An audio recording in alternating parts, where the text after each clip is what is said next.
This is video number 35 of current electricity और हमारा 7th video है ये उसी टॉपिक पे जो हम सीख रहे हैं इतनी देर से, इलेक्ट्रिकल अप्लायंसेस। अब इस वीडियो के अंदर ना और इसके आगे के वीडियोस के अंदर अब हम लोग करंट और हीट को कंपेयर करने वाले हैं। मतलब इसको बोलते हैं thermal effects of current. Thermal effects of current, हमें मालूम है कि जब भी करंट किसी रेजिस्टेंस में से पास करती है तो उसके कारण उसमें पावर बनती है, उसमें हीट बनती है I²R। ठीक है, तो वही हम यूज़ करते हैं पानी को गर्म करने में, हर चीज़ के लिए। गीज़र में यही फिनोमिना चलता है। आप घर के अंदर रॉड्स लगाते हो, कई बार बकेट के अंदर रॉड डाल के पानी को गर्म करते हो, वो चलता है। इलेक्ट्रिक केटल्स में ये फिनोमिना चलता है, देखेंगे अभी। A copper kettle weighing 1000 gram contains 900 grams of water at 20 degree Celsius. 12 minutes लगे उसको गर्म करने में, कहाँ तक पहुँचाया? 100 डिग्री सेल्सियस तक। ठीक है, तो हम देखेंगे, पहले देखेंगे हीट रिक्वायर्ड। अच्छे से लिखना आप, हीट रिक्वायर्ड आप पूरा लिखना, मैं ऐसे मैं H = लिखूंगा। Heat required to raise the temperature of 900 grams of water by 80 degree Celsius by 80 degree Celsius is equal to, देखो 900 ग्राम ऑफ वाटर है, लेकिन कुछ अब कैटल के अंदर गर्म हो तो कैटल भी गर्म होगी। तो कैटल कितनी है 1000 ग्राम, लेकिन इसका वाटर इक्विवेलेंट निकालेंगे। वाटर इक्विवेलेंट कैसे निकालेंगे? हमें मालूम है इसकी जो स्पेसिफिक हीट है ना वो कितनी है 0.1 और वाटर की कितनी है 1, तो यानी कि 10% है उसके, तो इसका वेट भी 10% कर दो, इसको 100 कर दो, इंटू 1 ले लो। अब दोनों की हमने स्पेसिफिक हीट क्या ले ली 1, बात समझ आ गई आपको? Into delta T, delta T 80 दी है, लिख दो 80। इतनी हीट चाहिए उसको हीट करने के लिए, ये हमें पता चल गया कि इतनी हीट हमें रिक्वायर्ड होगी। लेकिन ये कैलोरीज में आंसर आया क्योंकि तुमने स्पेसिफिक हीट के 1 ली है। इसको मल्टीप्लाई करेंगे 4.2 के साथ,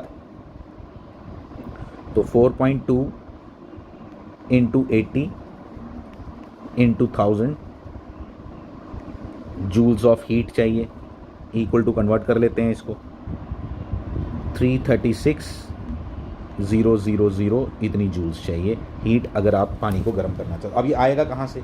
ये आएगा इलेक्ट्रिकल एनर्जी तो दोगे आप किसको, इलेक्ट्रिक केटल को। तो इलेक्ट्रिकल एनर्जी उसने कितने पे दी है देखो। अब इलेक्ट्रिकल एनर्जी वो भी जूल्स में निकालेंगे। ठीक है, कितनी है 210 इंटू करंट हमने निकालनी है, इंटू टाइम 12 मिनट्स हमें दिया हुआ है। ठीक है, इंटू 12 मिनट्स हमें दिया हुआ है।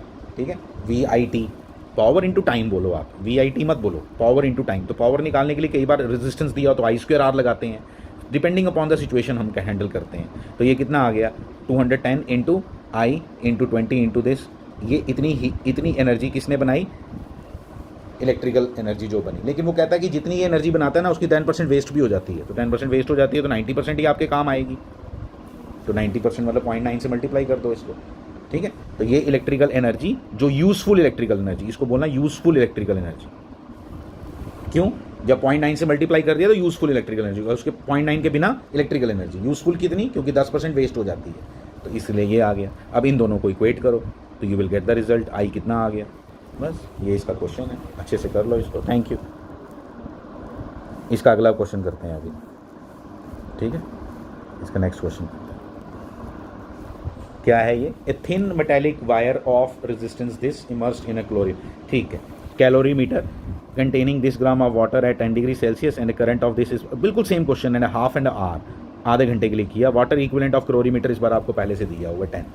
तो सीधा सीधा हमें पहले ही पता चल गया H कितनी हीट चाहिए होगी, वो सब हम कैलकुलेट कर लेंगे। Heat required to raise the temperature of 250 gram of water, 250 + 10 260 हो गया। वाटर इक्विवेलेंट दिया हुआ पहले से, इंटू 1 इंटू कितना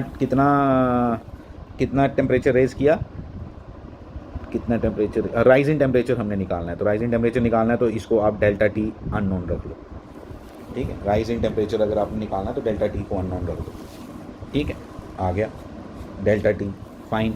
अब इसने इस बार इलेक्ट्रिकल कंडीशंस दी हुई हैं। क्या इलेक्ट्रिकल एनर्जी कितनी दी है? R रेजिस्टेंस दिया हुआ ना इस बार, ये 100 ओम्स। तो इस बार I²R फार्मूला लगाओ, 0.5 का square into R into time है हाफ एन आवर मतलब 30 मिनट्स, इतनी हीट बनी। ठीक है, इन दोनों को इक्वेट करो, डेल्टा टी निकल गया, ख़त्म हो गया क्वेश्चन। ये पीछे वाले क्वेश्चन से ज़्यादा इजी था, इसको अच्छे से करके रखो। ये थोड़ा अलग क्वेश्चन है, कुछ भी नहीं है इसमें, ये टेम्परेचर राइज पे है, ये वाला फार्मूला लगना है इसमें, R new is equal to R1 plus alpha delta T, ये क्वेश्चन लगाना है। ठीक है, वो कह रहा है कि एक बल्ब है जिसका रेजिस्टेंस जो है वो निकाल लो, ये है ना 240 और वॉटेज दी हुई है, तो रेजिस्टेंस निकाल लो, रेजिस्टेंस निकाल लो। वो कहता है 10% रेजिस्टेंस बढ़ जाता है जब उसका फिलामेंट इस टेम्परेचर पे पहुंच जाता है, 2000 डिग्री सेल्सियस पे पहुंच जाता है। तो find the temperature coefficient alpha निकालना है आपने इसमें।